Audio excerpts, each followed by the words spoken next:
Okay, so we're going to finish up the last topic in this unit. I should also let you know that next week there's going to be a couple of review lectures. So Yi-Hong will be back on Tuesday morning to tell you a little bit about what you need to know from the first part of the course, and I'll be back here for Friday next week to give you sort of an overview of the entire course from the numerical methods point of view.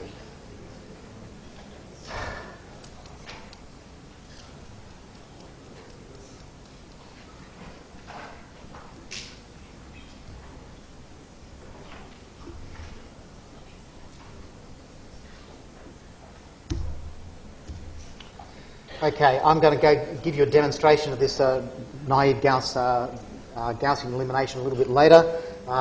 That's just there to remind me. You can have a bit of a play with that yourself. Unfortunately, it was designed to come up with a really nice flashy interface on the MATLAB screen where everything's appeared in different colours, and it no longer seems to work, and I've got no idea what the problem is. So we're not going to have a flashy demonstration. It's going to be quite a simple one.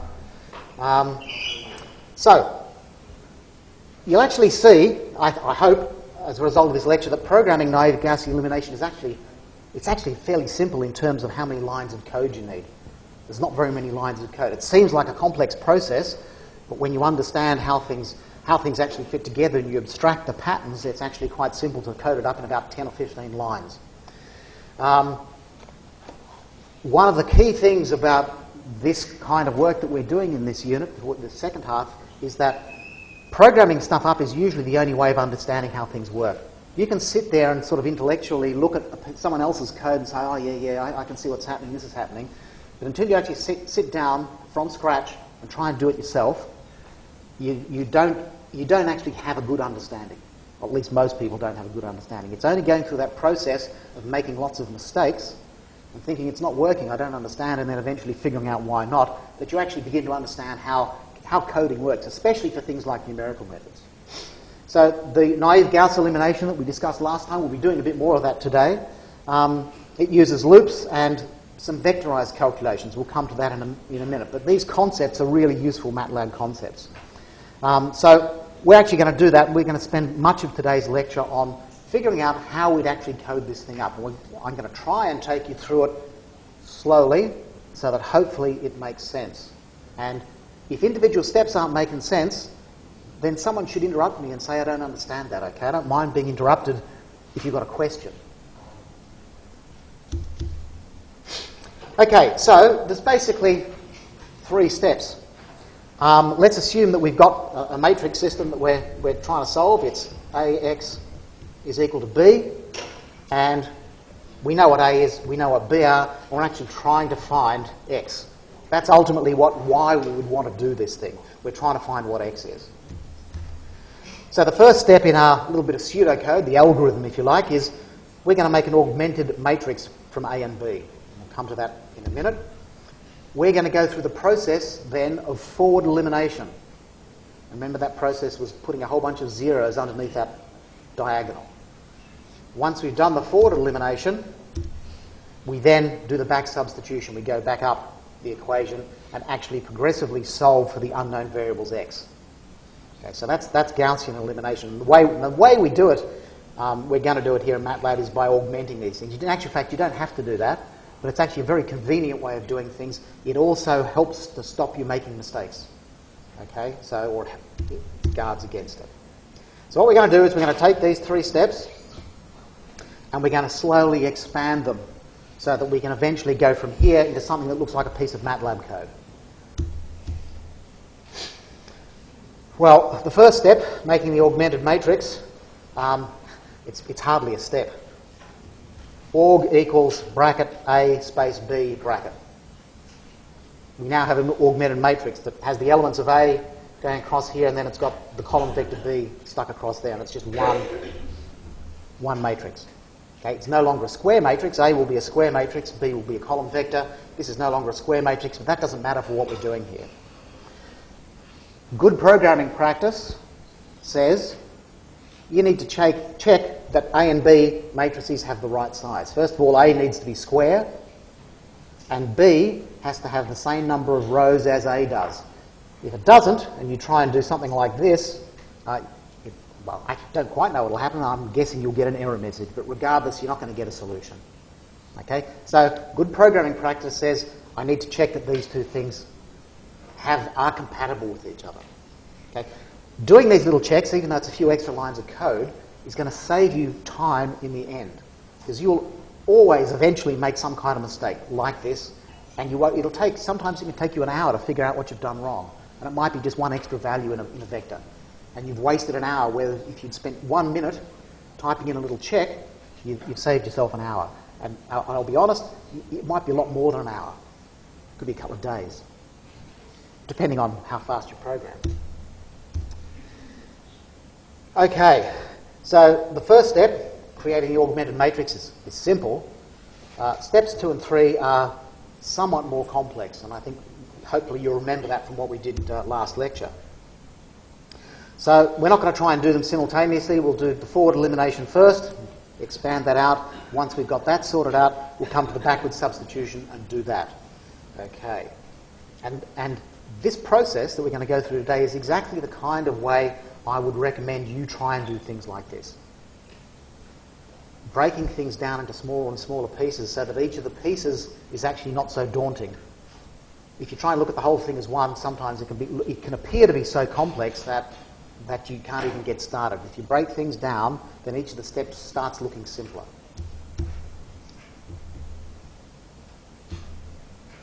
Okay, so let's have a look. We're going to look at a little 3x3 system, the matrix A, A11, A12, etc., and the column vector B1, B2. We've augmented it to get this augmented matrix here. And if you recall, the first step in the elimination is to take this first value here, which we call the pivot. And for the first row, the pivot is A11. And this whole row is referred to as the pivot row. It's just the variable, it's the row, in which the pivot sits. Okay, we always start in the first row. You're going to take that, and for each of the rows below the pivot row, so in other words for row 2 and row 3 in this particular case here, we're going to calculate what we called a normalization factor, and we'll come to that again in a minute, and then we subtract a certain amount of the first row from the second row. And we aim to do that so that we can get this variable here to be equal to 0. Okay, so we're going to figure out how much of this first row we need to subtract from the second row in order to make this thing 0. Then once we've done that, we move to the next row down and we do exactly the same thing here. The normalization factor is going to be different for the second row and the third row and the fourth row. And so we need to calculate it for each different row. Once we've got down to the end, we've got a 0 here and a 0 here. We're then going to move down to the next row. This then will be the pivot. These things are already 0 because of what we've done before. We're then going to calculate, now for this system we've only got to do it for one element here. We've got to calculate what multiple of this row here we subtract from this row to make this thing 0. Okay? We never need to pivot around this point for a 3x3 system because we've gotten to the end by the time we've done the second row. So, but the logic would be something like move down to the next row, do the pivoting. If this is not the bottom, if this is not the bottom row, do the pivoting, then go up and go down to the next row. Okay? Do the pivoting, move down. Is that the last row? No. Go up and do another row. Is this the last row? Yes, it is. Then we don't do anything else. So you need to somehow take that into account. Now, for something like this, you would almost always use a for loop because you know how many rows your matrix has. It would be possible to use a while loop if you wanted to, but I wouldn't recommend it. You know what's going on. Make life simple for yourself.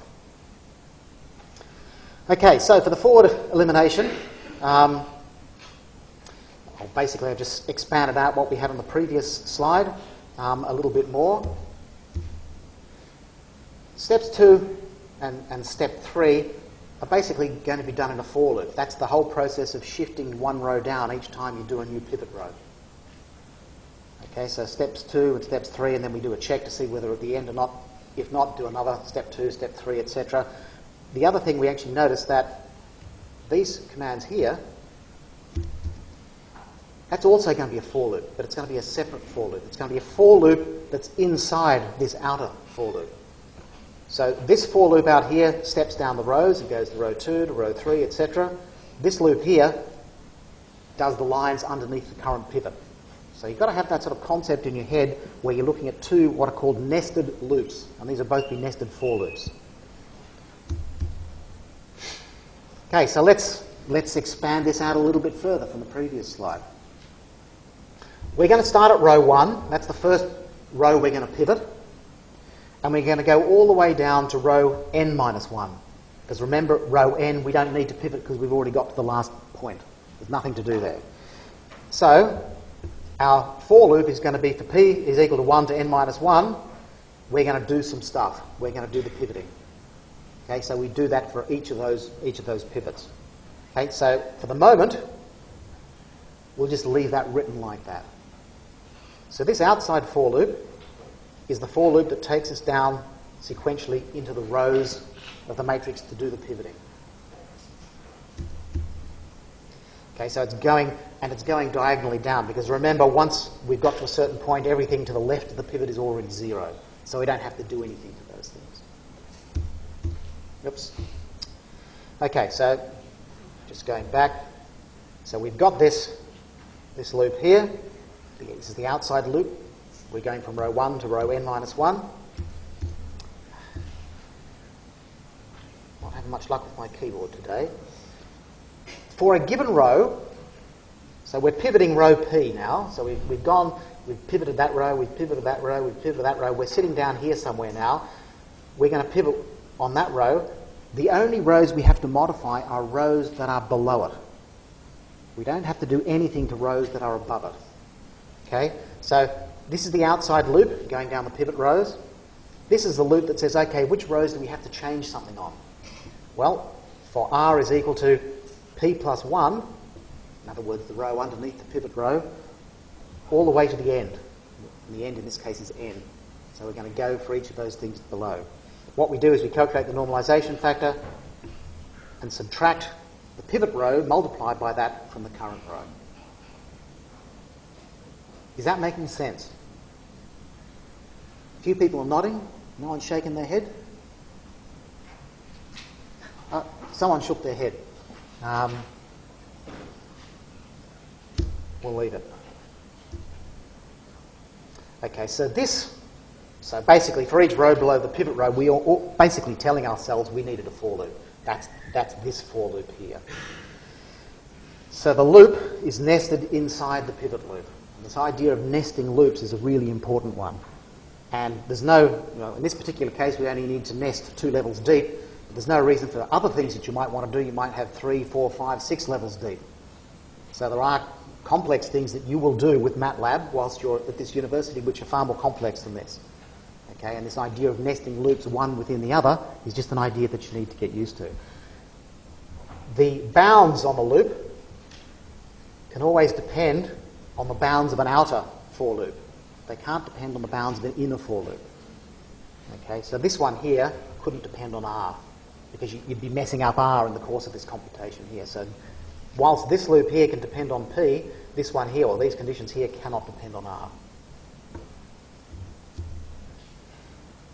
Okay, so we've got to this point here where we've got the 2 loops, so we've got the basic structure of what we want to do. Now we just need to calculate these 2 things in here. So we've started off with words, and gradually we're replacing the words with MATLAB, bits of MATLAB code, little individual lines. So calculate the normalization factor. Well, we know that the normalization factor is for row R, when we're doing pivot row P, it's going to be the value that's underneath level P. So in other words, we're in row R, but we're in column P, and this is the value we're trying to get rid of, trying to make 0. We needed to divide it by the pivot value, that's the diagonal value, because we're again going to multiply the pivot row by this factor here and subtract it from the current row. So basically what we've got is augmented RP is sitting here, and this is PP up here. What we're going to do is we're going to say this row, this value here, is going to be equal to itself minus that divided by that times the top one here. So it's actually going to be equal to 0, just by the way we've put it together. So this is calculating the factor. This then is actually doing the subtraction, such that org RP is equal to 0. Sloppy writing. Okay. Well, what we want to do is we actually want to do that not just to that value. We can't do something just to one value in a row. We've got to do it to the entire row. Okay, because what we're doing is we're subtracting a fraction of one equation from another equation. That means you've got to do the same thing to every entry in the row. You've got to multiply it, divide it, subtract it, whatever you're doing, but you've got to do the same thing. So we're going to do it to row R, but we're going to do it to every column in row R. So is that's kind of clear? We're not just doing it to the one value. We calculate the factor based on that leading value, but we then subtract an entire, or a fraction of one row from another row.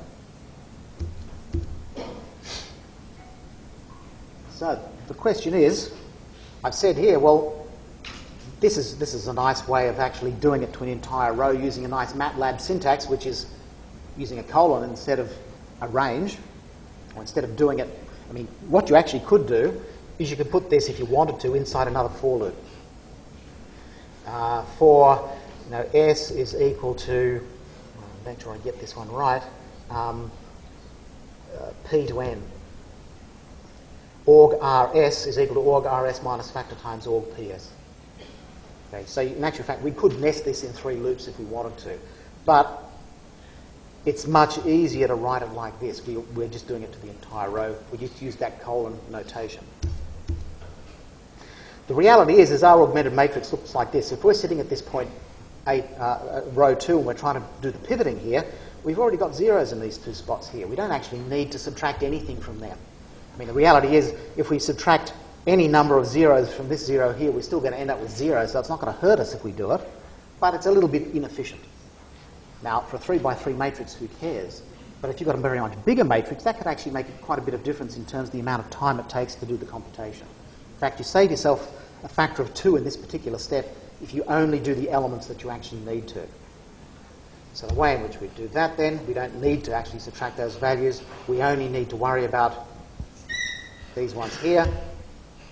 So what you can do, instead of putting a colon in each of these places, you just say, okay, I want to go from column P to the end. Now the end in this case is n plus 1. And we called it NB because that's the value, the column value, where the B vector has been stored in our augmented matrix. So that's just a nice bit of notation to help remind you what this last thing actually is. I mean, you could call it anything you like, but NB says, oh, that's the column value for where B is stored in my augmented matrix. Okay, so this here is, it's a more efficient way of doing it. And if you have a very big matrix, you can actually save some time doing it this way. So in terms of MATLAB, the forward elimination, ignore all of this stuff, ignore the comments, although we do want to see comments because they help remind you what you've done. There's 1, 2, 3, 4, 5, 6 lines of code. 6 lines of MATLAB code does the forward elimination for you. Okay? Pretty easy to code up 6 lines, but if you want to sit down there with even a 10 by 10 matrix and do the computations by hand, it's going to take you a very long time to do them. So what we've done now, we've created the augmented matrix. We've done the forward elimination. The only step we've got left is the backward substitution.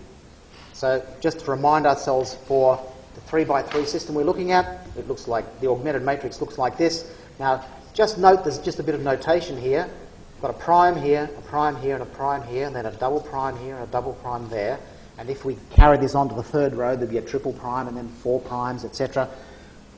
The only thing I'm trying to get across by doing this is that this entry, A22 prime, is not the same as A22 in the original system because we've modified it by subtracting a fraction of that top row. This thing is not the same as A33 because we've actually done a couple of different things to that, and so on. So this is not the value in the original system, this is the value once you've done the forward elimination. Those are the only reasons we've got those primes there, just to make sure that you understand that difference. Okay, so this is our 3 by 3 system. We need to do the back substitution. I think it's pretty obvious. From this bottom row here, what this equation is actually saying is that A3, 3, and now there's a double prime there, x3 equals b3 double prime. That's what this effectively says. So we just divide both sides by a33 double prime, and we've got x3. So the very first step, and I've left the primes off here because it's really clumsy to write them in normal text, but I think you'll understand what I mean. x3 is equal to b3 divided by a33. We've got the first of our values. Once we've got the first of our values, we then move up one equation. This bit of code here is basically saying that a22 prime x2 plus a23 prime x3 equals b2 prime. Well, we know what x3 is. We've calculated it here, so we can move this across the right-hand side and then divide by the whole lot by a22, and we end up with that equation there. And so on. By the time we get up to the top equation, we know what x2 is equal to, we know what x3 is equal to, we move them to the other side, and we divide by a11, which is the pivot element. So this process of back substitution, you have to do it one row at a time. You can't do it, there's no fast way of doing it, because the next value depends on the previous value. In fact, all the previous values. But, I don't know, looking at that, can you kind of like see a pattern that's emerging? And I think it's really important when you're doing programming, especially for things like this, that you start identifying patterns. Because it's in that pattern identification, that pattern recognition, that you begin to then understand, oh, okay, I can generalize this. I can actually write a generic formula that's going to describe what I have to do here. So we'll go through that in steps. But just as a general rule, you want to get good at this stuff, look for patterns, because patterns will really tell you a lot. Well, the first row is, I should say the last row, this one here, is very simple. We always know what that is. It's just the last value is equal to the right-hand side divided by the pivot coefficient at that point. So we're sort of going to exclude that from our generic algorithm because it's always the same. Let's just look at these two down here. The first thing to notice is, well, we're going through the pivots, but we're going back up the other way. We're now moving up in that direction. A33, A22, A11. Well, it seems pretty obvious that we can use a for loop to do this, but it's going to be a for loop that starts at the end and goes back to the beginning rather than starting at the beginning and going back to the end. So, purely the pivot code, you do this in MATLAB for P, goes from n-1. Remember, we're going to exclude the very last row. P goes from n-1 in steps of -1 all the way back to 1. Okay, so we're going to subtract 1 from n-1 each time until we eventually get to 1. And the pivot is just augmented matrix PP. Not only are we going backwards with the pivots, we're also going backwards in the B. We're going up here with the B's that we use. Okay, so our value of xp is going to equal, oops, wait a second, where am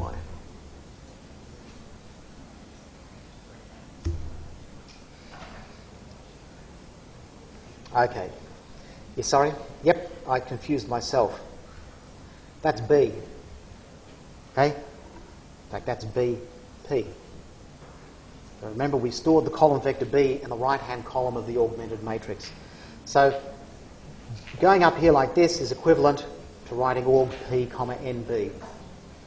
We've got to subtract some extra stuff. We don't know what that extra stuff is yet. We don't have a general idea of what this looks like yet, so we're just going to leave it as, well, I know we've got to subtract something, but we'll figure that out in a minute. But what we do know is we have to divide by the pivot element. So what we're starting to do is we're starting to fill out the formula. We know that the formula always looks like the B value, which is given in here, minus something divided by the pivot value. That's this general formula that we're beginning to pick out from just looking at what we've done by hand. And another tip, when you're trying to figure out algorithms like this, do a little 3x3 system or a little 4x4 system, just so that you begin to pick out those structures. If you don't actually sit down and do that, then it's really hard to pick the structures out in the first place. Okay, so the only bit we've got left is this bit here. And I think we can kind of see that there is a pattern emerging from that. First of all, if we're looking at this x1 down here, all the A coefficients start with 1. So it's A12, A13. And the 2 always matches with the variable. So the second element always matches with the variable. So this is the value for x2, the coefficient's A2, or A23 I should say, and it's multiplying x3. So it's something that sort of looks a little bit like, Aij times xj. I mean, there's going to be a sum of things there. Let's just make that a bit more explicit. Let's just make them all have, make this actually equal to a sum, and we're subtracting that sum from this variable here. Okay? And if we actually had, if we had another row in here, this would be an A14 times x4. Okay? 3 by 3 system, obviously we don't have that. Now, it's not necessarily obvious that this thing's a matrix multiply, but I think in a minute we'll see that it is. Let's actually just go back graphically to the augmented matrix that we're looking at. For row 2, the thing that we're trying to calculate is this thing here, and it's just equal to A23 times x3. Well, that's really just one number minus another number. It's a little bit hard to see what you're doing there. But if we go to this row here, then it's starting to make a little bit more sense. Write this as a row vector multiplied by a column vector. That's what this term here looks like. And in actual fact, this term looks like it as well, except the vectors are only 1 unit long, so they're not really vectors. So we can write this step here in a general sense as, okay, we're in row P. We're going to look at the coefficients that go from P plus 1 to the end, in this case A12 to A13, and we're going to be multiplying those by this vector of unknowns that we've already calculated, and that is just written as x p plus 1 to n. So this thing here is that thing there. Absolutely one-to-one correspondence. And so we've extracted this pattern here just by looking at a small case example. So we've basically done everything. The backward substitution for MATLAB then, let's actually just allocate. We know it's got to be the same size as B, the vector of unknowns. Let's just allocate it equal to 0 so that we pre-allocate the memory. If we don't pre-allocate the memory, it get very inefficient because each time it needs to add another one to the end, it's got to create some memory, copy the whole lot across and delete the first one. You know it's going to be the same size as B, so allocate it beforehand. That's just good programming practice. Always start off calculate the last value by itself. So xn is equal to the column value B divided by the pivot value at n. That's just that last equation. Then, this is the back substitution. 3 lines of code. We're going to go from pivot row n minus 1 up to pivot row n in increments of minus 1, so n minus 1, n minus 2, n minus 3, etc., down to 2 to 1. And the new value of x is equal to the value of b minus this vector product based on this and the values of x that we've already calculated. And of course we divide by the pivot element as well. So that's the back substitution. And we put the whole thing together. That's it. That's how we do Gaussian elimination in MATLAB. And, you know, apart from the fact that we're setting up things here and maybe creating an augmented matrix, there's 5, 6, 7, 8, 9, there's 10 lines of code. It's not very much. It's good value from that point of view. It's not going to take you a long time to... Oh, well, it could take you a long time to come up with this. It's taken us a long time to go through it in the lecture. But once you've got this done, then that's it. And as long as you can convince yourself it works, then you're fine. So, that's the algorithm for Gaussian elimination. And I said yesterday that there's a problem. If one of the coefficients on the diagonal is a 0, you will get to a point where you've got to pivot about that point, and you've got to divide by 0.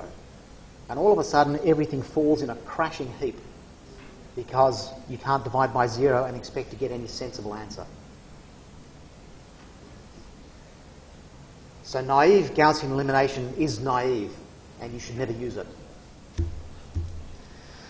But if we've got two equations, let's say ax plus by equals 1 and cx plus dy equals 3, if we swap the order of these equations, have we changed the system that we've got? Well, of course not.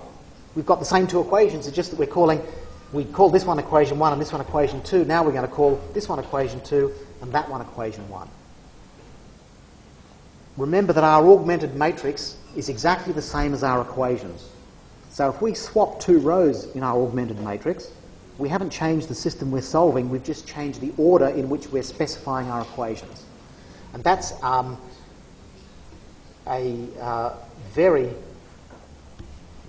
important concept, okay? Because it means you can swap rows in this augmented matrix and you haven't changed anything. Why is that useful? Well, it means we can get rid of that 0 from the diagonal because we're going to swap another row into that. We'll actually come and actually do that in just a second. This concept of swapping rows to get rid of zeros that are on the diagonal is known as partial pivoting. And it's called partial pivoting because it is also possible to swap columns in the system.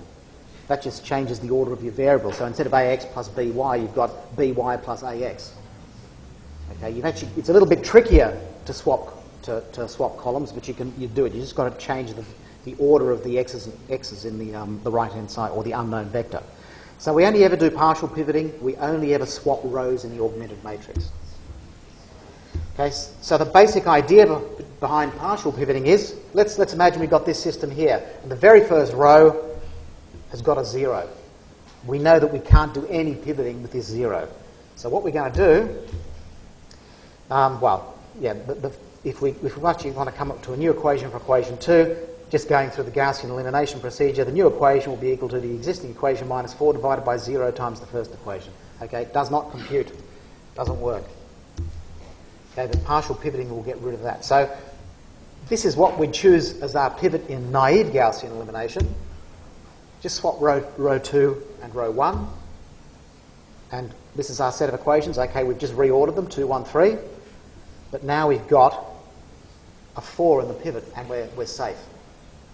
Okay. Now, the way in which you do partial pivoting, in principle, you can swap it with any row where there's a non-zero element. Doesn't matter. But the mathematics suggests that you're always better off to put the row which has the biggest number. Okay. So, generally speaking, with partial pivoting, if you're a pivot row here, you'll look down and find the biggest number below and then swap that row with the row that you don't want. Okay? There's just advantages to doing that. The matrices that you end up getting are better conditioned. So that's partial pivoting. Then you go ahead with Gaussian elimination as normal. So all this would do to that bit of MATLAB code we had a minute ago was add each time we do a pivot row, we just check to make sure the pivot's non-zero. If it's 0, then we swap it with one of the other rows, and then we keep on going. Okay, so there'd be another sort of 3 or 4 lines of code in there to do partial pivoting. So that's everything you need to know about Gaussian elimination. Okay, and I'm hoping that you could all go away and code up your own Gaussian elimination function in a matter of minutes without looking at the lecture notes. Looking at the lecture notes, I'm sure it'll be pretty easy. Of course, as with everything in MATLAB, there's all kinds of other ways of doing similar kinds of things with inbuilt MATLAB commands. I think this has probably already been said before, but MATLAB stands for Matrix Laboratory, and it's actually really, really a powerful tool for dealing with matrices and matrix problems. The canonical matrix problem is AX is equal to B. Practically everything you do in numerical analysis in some form or another can be reduced to the solution of this equation here. For big computational problems that you might end up doing in your career, this matrix here might be have millions of rows and millions of columns. It might be truly enormous. In fact, so big you can't actually store the whole matrix, you can only store the bits which are non-zero. And that's a very common problem. You've got to use some very sophisticated techniques to invert systems like that. You can't use Gaussian elimination, it's too inefficient. But Gaussian elimination, nevertheless, is still good for smaller types of problems. So if you've got this problem here, we can solve it using Gaussian elimination that we've just done. But if you don't want to code up this up, or you're running really short of time and you've got to get something working, how can you do it in MATLAB? There are two basic ways of doing this. The first is to use what's known as matrix left division, and the second is by actually calculating the inverse of the matrix. So there's a command in MATLAB to actually do that. Well, I've said down here, matrix left division is better. We'll go into a little bit more detail as to why. Let's have a look at how we actually do this. So let's look at a really simple linear system. It's just a 2 by 2. The matrix A is going to be equal to 2, 4 in the first row, 3 minus 2 in the second row. There, we've got it there. The right-hand side is minus 1, 1. To calculate x, using MATLAB, we just say x is equal to A backslash B. That's just the syntax for matrix left division. You don't need to know how it works or what's going on. This thing here is actually a MATLAB function, and it will use its own technique to actually do this computation. But you'll get x. X is equal to this, and can I advise you always, if you're calculating something like this and you come up with a solution, just shove it back in the original equation. Does it actually satisfy it? So multiply A by X, do you get B? It's a really simple check, but again, you might find, oh gee, I've made a mistake in my Gaussian elimination. I've multiplied by the pivot instead of dividing by the pivot. If A times X is not equal to B, it means you haven't found the right X. And something wrong with your algorithm. So that's just a really good check to use. So, you know, MATLAB function's a black box. It does something. In fact, your own function you can treat as a black box once you've written it and you're convinced it's working. You never need to know again what's inside there as long as you know it works. You can just go away and keep on using it for the rest of your time at Monash if you choose. MATLAB's left division is exactly the same kind of thing. MATLAB basically finds the best way to solve the linear system with this operator. You don't need to know how it does it. You just need to know that it works. The other way of looking at things is to actually calculate the inverse of the matrix A.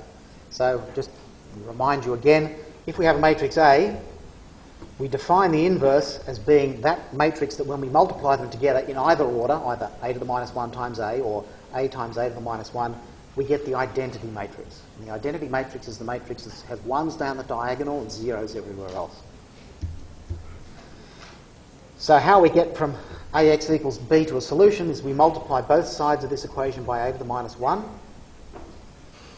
To get this, we know that A to the minus 1 times A is just the identity matrix. The identity matrix times a vector is just the vector. And so we've got our solution. So if we can find A to the minus 1, we've solved our problem. This is the other way in which you can solve it in MATLAB.